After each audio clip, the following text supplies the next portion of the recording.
I couldn't just rely on my natural self. That was terrifying to me. It was terrifying to me thinking I would have to spend a day and put nothing in my body that altered my chemistry.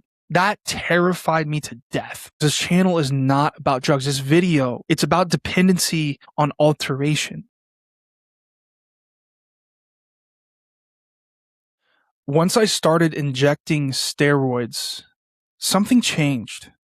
Not just physically, but mentally. This video isn't about making someone who thinking about using anabolics to stop and to induce fear into your soul. That's not what this video is about. And I'm also not going to state in this video that everyone has this type of spiral. That's not what this video is about either. I'm just talking about my own personal experience as a performance-enhancing drug abuser over the last 12 years, from the many interviews I've been doing and what I'm learning from these people and their abuse, and from the many, many friends and family members I've had over the last decade who've used and abused and their stories. There was a line that got crossed. And when you first do your very first injection of gear, I can remember it to this day, there's a psychological barrier that just gets removed, that just gets dissolved.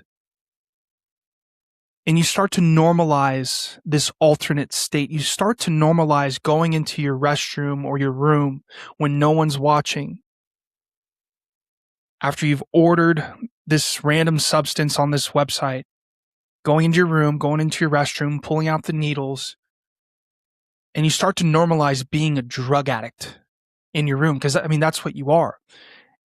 And if you're honest with yourself and you do use, after a certain amount of time, that's exactly what it feels like. I mean, you're opening the box, you're pulling out your needles, you're got the vials everywhere, and things are probably not very organized, and you're just putting on syringes, and you're tightening it up, and you're pulling the thing out, and you're injecting this stuff into your body. And what that does to your psychology as a human being is you start to normalize that's normal.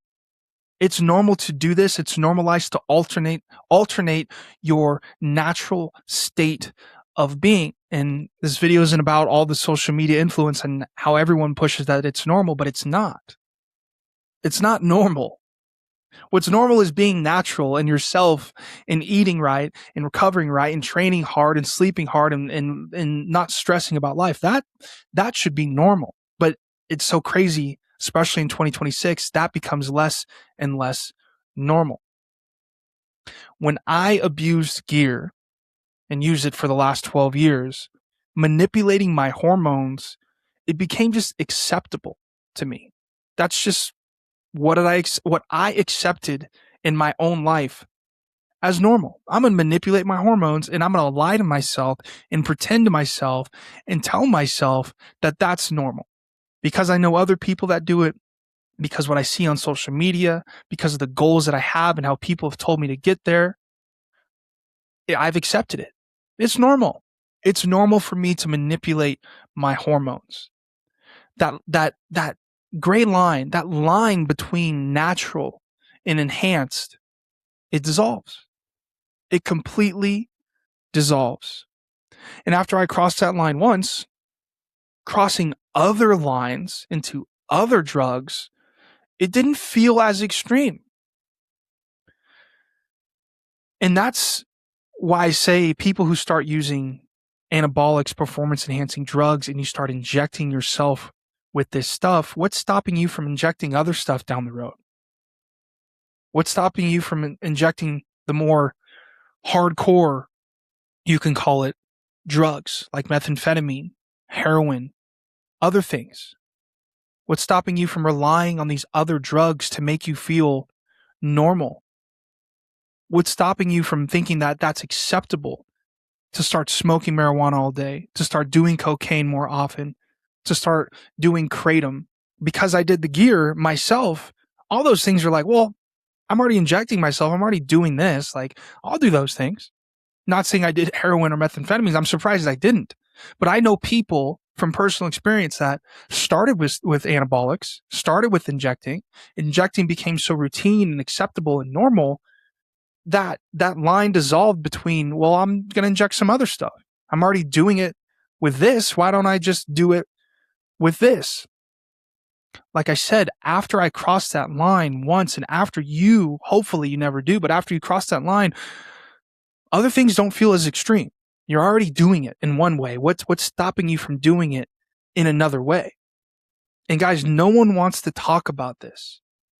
But when they're done pretending and they're ready to be real with themselves, I hope they find this channel, because I'm not judging anyone. I was the biggest abuser I know.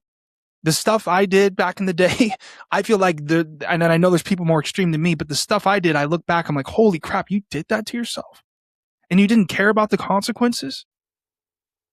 Like, that did damage to you, bro, forever, whether you know it or not, whether it affects you now or in the next 20 years. When you go to the doctor and stuff's happening, you know you're going to think, hey, well, I did this for 10 years and I abused this. And you're going to tell the doctor, he's going to go, well, that probably wasn't good for you. That probably didn't help what you're dealing with now. Guys, if you're finding this information useful, please subscribe and like the video. I'd like this to reach more people, and by liking and subscribing and dropping a comment, it helps the algorithm so more people can hopefully get saved and not have to go through all this stuff. I'm dropping more interviews in about a week or so. I talked to another gentleman. You're going to hear his story. It's very powerful, got very emotional, and that's what this channel is about. Steroids boosted my confidence big time. And that confidence felt extremely powerful. And my ego grew huge. It felt like I couldn't even make a genuine connection with anyone because of the gear and because what it did to my ego. And I began chasing that feeling, and I wanted that feeling, and I got addicted to that feeling. And then I realized, I'm also addicted to the other substances that give me that same exact feeling. For me, it was kratom.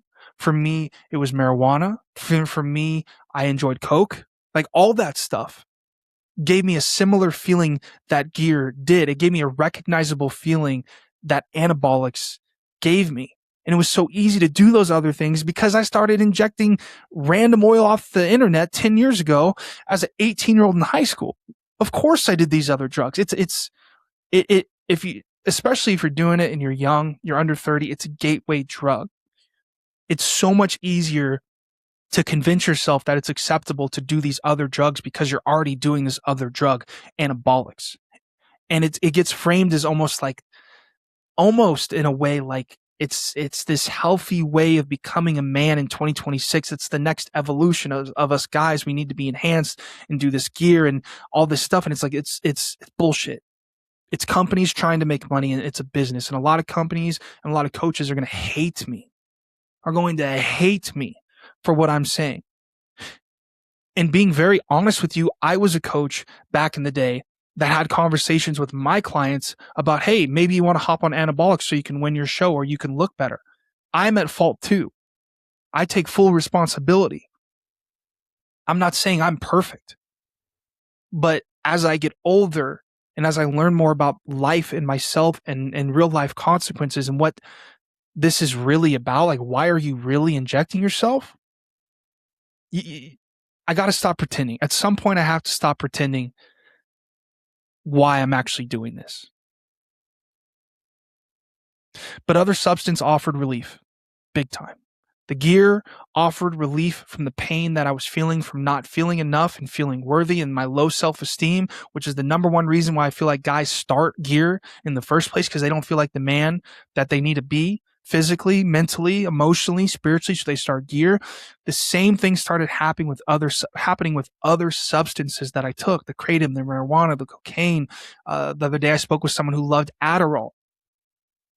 It's all a temporary band-aid to a wound that won't heal. And when you start with anabolics, you're going to do other things. That pathway is just so much more clear for you. I got comfortable depending on external chemistry. Even when I was off anabolics at times, well, I had to do marijuana and I had to do kratom and I had to do this and I had to do that. I had to depend on external chemistry to make me feel good. I couldn't just rely on my natural self. That was terrifying to me. It was terrifying to me, thinking I would have to spend a day and put nothing in my body that altered my chemistry. That terrified me to death. This is not about drugs. This channel is not about drugs. This video, and specifically this one here you're listening to, it's about dependency on alteration. That's what this channel and this video is about. And I just want to close with awareness and not fear. I'm not trying to scare anyone, because I know if I come at this and I'm trying to make someone frightful of using anabolics, they're not going to listen to me. I know I sure wouldn't. If I was 22 years old and I'm hearing this, I'm screaming at you and telling you all these crazy side effects and fear mongering you to death. It's not about that. And that's how people go about it when they want people to come off. But that's the wrong way to do it. I know it because I was once an 18-year-old boy dabbling with this stuff. The real danger, guys, it's not even the steroids. It's how they changed my relationship with needing something outside of myself. That's the real danger. That's where I see in the past myself really hurting and really depending on something that I never needed. And that's where I see my friends, and that's where I see a lot of people in the community where I do business. It changes the relationship with you needing something outside of yourself. And that's dangerous. What can that lead to? I love you guys. If you got any value in this video, please like, please subscribe, please share this with a friend that may need to hear it, a family member, friend, someone you care about. Repost it. Hit that bell notification so you get updated on the next time I drop a video. I'll be dropping every other day on this channel. I just interviewed someone, a new person, a guy. I dropped a woman first named Lindsay Marie. Shout out to Lindsay. Please go watch that interview. That was a very powerful interview, and I'll drop another one here within the week. And I got more coming, more good stuff coming. The sauce is already in you. I love you guys. I'll see you soon.